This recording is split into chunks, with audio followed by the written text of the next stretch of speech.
आणि आता थेट जाऊयात अधिवेशनामध्ये। अधिवेशनाच्या गदारोळात पेपर फुटीचं विधेयक मंजूर झालंय। गुन्हा करणाऱ्या व्यक्तीला 3 ते 10 वर्षांची शिक्षा आता दिली जाणार आहे। 1 कोटी रुपये दंडाची सुद्धा तरतूद आहे। परीक्षेतल्या तोतयागिरीला यामुळे आता आळा बसणार आहे। अतिशय मोठा निर्णय यावेळेस झालेला आहे।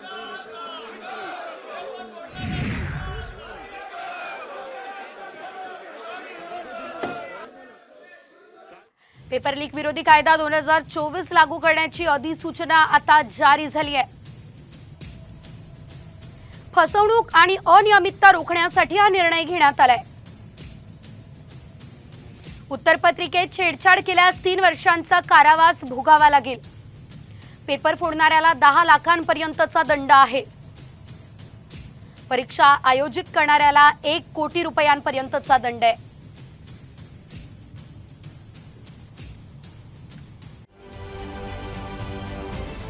महाराष्ट्रातील सर्व बातम्यांचे विश्वासार्ह व्यासपीठ,